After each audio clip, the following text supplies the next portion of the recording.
जय हिंद दोस्तों, स्वागत है आपकी इस वीडियो में। तो यहाँ पे देखेंगे सामान्य ज्ञान से 50 जीके इंपोर्टेंट क्वेश्चन। सरकारी नौकरी की तैयारी आप करते हो तो आपके लिए काफ़ी महत्वपूर्ण है। तो आपका पहला क्वेश्चन है कि भारत छोड़ो आंदोलन की शुरुआत कब हुई थी। 4 ऑप्शन आपके सामने दिया गया है। बताना है कि भारत छोड़ो आंदोलन की शुरुआत कब हुई थी। जो चारों में से आपका सही आंसर हो जाएगा 1942 में हुई थी। तो ऑप्शन नंबर आपका सी सही हो जाएगा। आपका अगला क्वेश्चन है कि भारत रत्न की शुरुआत कब हुई। 4 ऑप्शन आपके सामने दिया गया है। बताना है कि भारत रत्न की शुरुआत कब हुई थी। जब आपका सही आंसर हो जाएगा वो हो जाएगा 1954 में हुई थी। ऑप्शन नंबर आपका सी सही हो जाएगा। आपका अगला क्वेश्चन है कि न्यायपालिका किस अनुच्छेद में वर्णित है। 4 ऑप्शन आपके सामने दिया गया है। बताना है कि न्यायपालिका किस अनुच्छेद में वर्णित है। जो चारों में से आपका सही आंसर हो जाएगा 124 से 147 अनुच्छेद। ऑप्शन नंबर आपका ए सही हो जाएगा। आपका अगला क्वेश्चन है कि भारत के सर्वोच्च न्यायालय का गठन कब हुआ। 4 ऑप्शन आपके सामने दिया गया है। बताना है कि भारत के सर्वोच्च न्यायालय का गठन कब हुआ। जो आपका सही आंसर हो जाएगा 1950 में हुआ था। ऑप्शन नंबर आपका बी सही हो जाएगा। आपका अगला क्वेश्चन है कि भारतीय रिजर्व बैंक की स्थापना कब हुई थी। 4 ऑप्शन आपके सामने दिया गया है। बताना है कि भारतीय रिजर्व बैंक की स्थापना कब हुई थी। जो चारों में से आपका सही आंसर हो जाएगा 1935 में हुई थी। ऑप्शन नंबर आपका बी सही हो जाएगा। 1935 में भारतीय रिजर्व बैंक की आरबीआई की स्थापना हुई थी। ऑप्शन नंबर बी सही हो जाएगा। आपका अगला क्वेश्चन है कि नालंदा विश्वविद्यालय की स्थापना किसने की। 4 ऑप्शन आपके सामने दिया गया। बताना है कि नालंदा विश्वविद्यालय की स्थापना किसने की। जो आपका सही आंसर हो जाएगा वो हो जाएगा कुमारगुप्त ने की थी। ऑप्शन नंबर आपका बी सही हो जाएगा। यानी कि ऑप्शन नंबर आपका बी सही हो जाएगा। काफी इंपोर्टेंट क्वेश्चन है, ध्यान रखना। आपका अगला क्वेश्चन है कि राष्ट्रीय आय का पहला अनुमान किसने लगाया। 4 ऑप्शन आपके सामने दिया गया है। बताना है कि राष्ट्रीय आय का जो पहला अनुमान किसने लगाया। जो आपका चारों में सही आंसर हो जाएगा दादा भाई नौरोजी ने लगाया था। ऑप्शन नंबर आपका ए सही हो जाएगा। आपका अगला क्वेश्चन है कि कंप्यूटर का जनक किसे कहा जाता है। 4 ऑप्शन आपके सामने दिया गया है। बताना है कंप्यूटर का जनक किसे कहा जाता है। जो चारों में से आपका सही आंसर हो जाएगा वो चार्ल्स बैबेज को कहा जाता है। ऑप्शन नंबर आपका बी सही हो जाएगा। आपका अगला क्वेश्चन है कि हरित क्रांति के जनक कौन है। तो बताना है कि जो हरित क्रांति के जनक है कौन है। 4 में से आपको चारों ऑप्शन दिया गया है। एक जो आपका सही आंसर हो जाएगा एम.एस. स्वामीनाथ है। ऑप्शन नंबर आपका ए सही हो जाएगा। आपका अगला क्वेश्चन है कि पंचायती राज्य की अनुशंसा की समिति ने की थी। 4 ऑप्शन आपके सामने दिया गया है। बताना है कि पंचायती राज्य की अनुशंसा की समिति ने की थी। जो आपका सही आंसर हो जाएगा बलवंत राय मेहता ने की थी। ऑप्शन नंबर ए सही हो जाएगा आपका। आपका अगला क्वेश्चन है कि भारत का संविधान कब लागू हुआ। 4 ऑप्शन आपके सामने दिया गया है। बताना है कि भारत का संविधान कब लागू हुआ। जो चारों में से आपका सही आंसर हो जाएगा 26 जनवरी 1950 को लागू हुआ। ऑप्शन नंबर आपका बी सही हो जाएगा। आपका अगला क्वेश्चन है कि सूचना का अधिकार अधिनियम कब लागू हुआ। तो बताना है सूचना का अधिकार अधिनियम कब लागू हुआ। 4 ऑप्शन आपके सामने दिया गया, बताना है। जो आपका सही आंसर हो जाएगा 1900 यानी कि 2005 में लागू हुआ था। ऑप्शन नंबर आपका बी सही हो जाएगा। आपका अगला क्वेश्चन है कि लोकसभा की अधिकतम सदस्य संख्या कितनी है। 4 ऑप्शन आपके सामने दिया गया, बताना है कि लोकसभा की अधिकतम सदस्य संख्या कितनी है।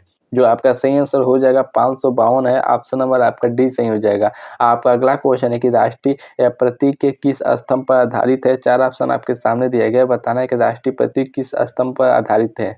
जो आपका सही आंसर हो जाएगा वो हो जाएगा सारनाथ की सिंह स्तंभ, यानी कि ऑप्शन नंबर आपका ए सही हो जाएगा। आपका अगला क्वेश्चन है कि नालंदा विश्वविद्यालय किस राज्य में स्थित है। 4 ऑप्शन आपके सामने दिया गया है। बताना है कि नालंदा विश्वविद्यालय किस राज्य में स्थित है। जो आपका सही आंसर हो जाएगा वो बिहार में स्थित है। ऑप्शन नंबर आपका ए सही हो जाएगा। आपका अगला क्वेश्चन है कि कावेरी नदी का उद्गम कहाँ है। 4 ऑप्शन आपके सामने दिया गया है। बताना है कावेरी नदी का उद्गम कहाँ है। जो आपका सही आंसर हो जाएगा वो हो जाएगा ब्रह्मगिरी पहाड़ी पर से है। तो ऑप्शन नंबर आपका बी सही हो जाएगा। आपका अगला क्वेश्चन है कि वायुमंडल में सबसे अधिक गैस कौन सी है। 4 ऑप्शन आपके सामने दिया गया है। बताना है कि वायुमंडल में सबसे अधिक गैस कौन सी है। जो आपका सही आंसर हो जाएगा वो हो जाएगा आपका नाइट्रोजन है। ऑप्शन नंबर आपका बी सही हो जाएगा। आपका अगला क्वेश्चन है कि विश्व जल दिवस कब मनाया जाता है। 4 ऑप्शन आपके सामने दिया गया है। बताना है कि विश्व जल दिवस कब मनाया जाता है। जो चारों में से आपका सही आंसर हो जाएगा 22 मार्च को मनाया जाता है। ऑप्शन नंबर आपका बी सही हो जाएगा 22 मार्च। आपका अगला क्वेश्चन है कि अंतर्राष्ट्रीय महिला दिवस कब मनाया जाता है। 4 ऑप्शन आपके सामने दिया गया है। बताना है कि अंतर्राष्ट्रीय महिला दिवस कब मनाया जाता है। जो आपका सही आंसर हो जाएगा 8 मार्च को मनाया जाता है। ऑप्शन नंबर आपका सी सही हो जाएगा 8 मार्च।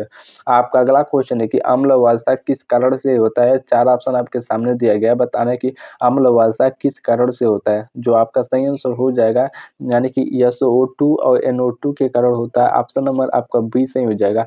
आपका अगला क्वेश्चन है कि सौरमंडल का सबसे बड़ा ग्रह कौन-सा है? 4 ऑप्शन आपके सामने दिया गया है, बताना है कि सौरमंडल का सबसे बड़ा ग्रह कौन-सा है? जो आपका सही आंसर हो जाएगा बृहस्पति है। ऑप्शन नंबर आपका बी सही हो जाएगा बृहस्पति। आपका अगला क्वेश्चन है कि भारत के पहले उपराष्ट्रपति कौन थे? 4 ऑप्शन आपके सामने दिया गया है, बताना है कि भारत के पहले उपराष्ट्रपति कौन थे? जो आपका सही आंसर हो जाएगा डॉक्टर सर्वपल्ली राधाकृष्णन थे। ऑप्शन नंबर ए सही हो जाएगा। आपका अगला क्वेश्चन है कि राष्ट्रीय गान के लेखक कौन है? तो बताना है कि राष्ट्रीय गान के लेखक कौन है? 4 ऑप्शन आपके सामने दिया गया, बताना है। जो आपका सही आंसर हो जाएगा रविंद्रनाथ टैगोर है। ऑप्शन नंबर आपका बी सही हो जाएगा राष्ट्रीय गान के लेखक। आपका अगला क्वेश्चन है कि 3 रंग वाला ध्वज किस वर्ष अपनाया गया? तो बताना है 3 रंगों वाला ध्वज किस वर्ष अपनाया गया? 4 ऑप्शन आपके सामने दिया गया है। जो आपका सही आंसर हो जाएगा 1947 में अपनाया गया। ऑप्शन नंबर आपका सी सही हो जाएगा 1947 है। आपका अगला क्वेश्चन है कि भारतीय चुनाव आयोग का गठन कब हुआ? 4 ऑप्शन आपके सामने दिए गए हैं, बताना है कि भारतीय चुनाव आयोग का गठन कब हुआ? जो आपका सही आंसर हो जाएगा 1950 में हुआ था। ऑप्शन नंबर आपका बी सही हो जाएगा। अगर दोस्तों वीडियो अच्छी लग रही है तो लाइक जरूर करो, नए हो तो चैनल को सब्सक्राइब करो, चूंकि सब्सक्राइब कर लो तो आपका यहाँ से जीके जीएस काफी ज्यादा स्ट्रॉन्ग हो जाएगा, इसीलिए चैनल को जरूर सब्सक्राइब कर लो। तो आपका अगला क्वेश्चन है कि राष्ट्रीय एकता दिवस कब मनाया जाता है? 4 ऑप्शन आपके सामने दिया गया है, बताना है कि राष्ट्रीय एकता दिवस कब मनाया जाता है? जो आपका सही आंसर हो जाएगा वो जो है 31 अक्टूबर को मनाया जाता है। ऑप्शन नंबर आपका ए सही हो जाएगा। आपका अगला क्वेश्चन है कि रॉकेट विज्ञान के जनक कौन है? 4 ऑप्शन आपके सामने दिया गया, बताना है कि रॉकेट विज्ञान का जनक कौन है? जो आपका सही आंसर हो जाएगा एपीजे अब्दुल कलाम है। ऑप्शन नंबर आपका बी सही हो जाएगा। आपका अगला क्वेश्चन है कि भारतीय राष्ट्रीय अनुसंधान संगठन इसरो की स्थापना कब हुई? 4 ऑप्शन आपके सामने दिया गया है, बताना है कि इसरो की स्थापना कब हुई? जो आपका सही आंसर हो जाएगा वो हो जाएगा 1969 में हुई थी। ऑप्शन नंबर आपका सी सही हो जाएगा। आपका अगला क्वेश्चन है कि भारत के प्रथम प्रधानमंत्री कौन थे? 4 ऑप्शन आपके सामने दिया गया, बताना है कि भारत के प्रथम प्रधानमंत्री कौन थे? जो आपका सही आंसर हो जाएगा जवाहरलाल नेहरू थे। ऑप्शन नंबर आपका बी सही हो जाएगा। आपका अगला क्वेश्चन है कि भारतीय संविधान किस देश के संविधान से प्रेरित है? 4 ऑप्शन आपके सामने दिया गया, बताना है कि भारतीय जो संविधान है किस देश के संविधान से प्रेरित है? चारों में से जो आपका सही आंसर हो जाएगा उपयुक्त सभी यानी कि ब्रिटेन, अमेरिका, आयरलैंड से सभी से प्रेरित है। ऑप्शन नंबर डी सही हो जाएगा उपयुक्त सभी। आपका अगला क्वेश्चन है कि भारत का सबसे ऊंचा झरना कौन सा है? 4 ऑप्शन आपके सामने दिया गया, बताने कि भारत का सबसे ऊंचा झरना कौन सा है? जो चारों में से आपका सही आंसर हो जाएगा वो हो जाएगा आपका कूची फॉल्स यानी कि ऑप्शन नंबर आपका बी सही हो जाएगा। आपका अगला क्वेश्चन है कि गिर नेशनल पार्क कहाँ स्थित है? 4 ऑप्शन आपके सामने दिया गया, बताना है कि गिर नेशनल पार्क कहाँ स्थित है? जो आपका सही आंसर हो जाएगा वो जो है गुजरात में स्थित है। ऑप्शन नंबर आपका बी सही हो जाएगा। आपका अगला क्वेश्चन है भारत की सबसे लंबी नदी कौन सी है? 4 ऑप्शन आपके सामने दिया गया है, बताना है कि सबसे लंबी नदी कौन सी है? जो आपका सही आंसर हो जाएगा वो हो जाएगा गंगा है। ऑप्शन नंबर ए सही हो जाएगा। आपका अगला क्वेश्चन है कि ब्लैक गोल्ड किसे कहा जाता है? 4 ऑप्शन आपके सामने दिया गया है, बताना है ब्लैक गोल्ड किसे कहा जाता है? जो आपका सही आंसर हो जाएगा वो कोयला को कहा जाता है। ऑप्शन नंबर ए सही हो जाएगा। आपका अगला क्वेश्चन है कि माउंट एवरेस्ट किस सीमा पर आधारित है? 4 ऑप्शन आपके सामने दिया गया, बताना है किसकी सीमा पर आधारित है?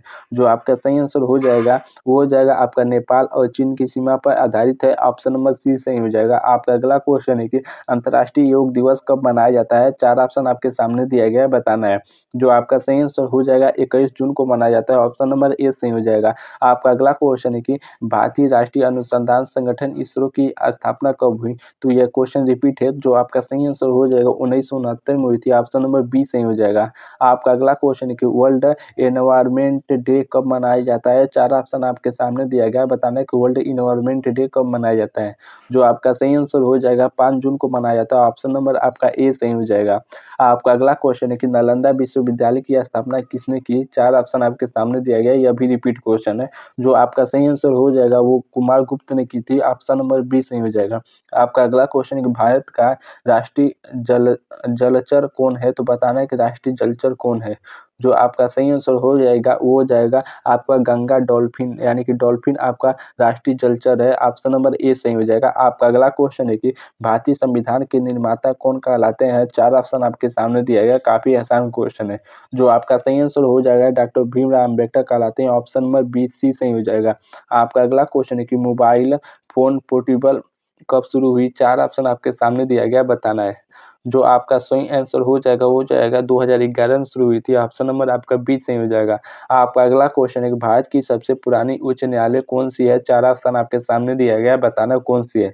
जो आपका सही आंसर हो जाएगा चारों में से वो कोलकाता है। ऑप्शन नंबर सी सही हो जाएगा।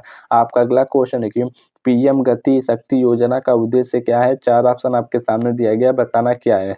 जो आपका सही आंसर हो जाएगा बुनियादी ढांचा विकास करना। ऑप्शन नंबर आपका बी सही हो जाएगा। आपका अगला क्वेश्चन है भारत की पहली महिला आईपीएस अधिकारी कौन-सी थी? 4 ऑप्शन आपके सामने दिया गया है, बताना कौन थी। जो आपका सही आंसर हो जाएगा किरण बेदी थी। ऑप्शन नंबर ए सही हो जाएगा आपका। आपका अगला क्वेश्चन है कि भारत के पहले राष्ट्रपति कौन थे? 4 ऑप्शन आपके सामने दिया गया है, बताना है कौन थे। जो आपका सही आंसर हो जाएगा वो हो जाएगा आपका भारत के पहले उपराष्ट्रपति बोला है तो डॉक्टर सर्वपल्ली राधाकृष्णन हो जाएगा। पहले राष्ट्रपति जो हो जाएंगे डॉक्टर राजेंद्र प्रसाद, ध्यान रखना। आपका अगला क्वेश्चन है कि भारतीय नौसेना दिवस कब मनाया जाता है? 4 ऑप्शन आपके सामने दिया गया है, बताना है भारतीय नौसेना दिवस कब मनाया जाता है। जो आपका सही आंसर हो जाएगा 4 दिसंबर को मनाया जाता है। ऑप्शन नंबर आपका बी सही हो जाएगा। आपका अगला अगला क्वेश्चन की यूएनओ की स्थापना कब हुई थी? 4 ऑप्शन आपके सामने दिया गया है, बताना है कि यूएनओ की स्थापना कब हुई थी। जो आपका सही आंसर हो जाएगा 1945 में हुई थी। ऑप्शन नंबर आपका बी सही हो जाएगा। आपका अगला क्वेश्चन है कि भारतीय संविधान की प्रस्तावना में कौन से शब्द 1976 में जोड़े गए थे? 4 ऑप्शन आपके सामने दिया गया है, बताना है। जो आपका सही आंसर हो जाएगा वो हो जाएगा आपका समाजवादी और पंथ निरपेक्ष शब्द 1976 में जोड़े गए थे। ऑप्शन नंबर आपका ए सही हो जाएगा। आपका जो अगला क्वेश्चन है कि इस वीडियो का लास्ट क्वेश्चन है कि भारत में कुल कितने राज्य और केंद्र शासित प्रदेश है 2025 के हिसाब से आपको बताना है। जो आपका सही आंसर हो जाएगा 28 राज्य 8 केंद्र शासित प्रदेश है। ऑप्शन नंबर आपका ए सही हो जाएगा। अगर दोस्तों वीडियो अच्छी लगी तो लाइक जरूर करो, नए हो तो चैनल को सब्सक्राइब कर लो। चूंकि सब्सक्राइब कर लेते हो तो आपका यहाँ से जीके जीएस काफी ज्यादा स्ट्रॉन्ग हो जाएंगे। तो इसी के साथ धन्यवाद। नीचे कमेंट करके जरूर बताना कि आपका कितना क्वेश्चन सही हुआ।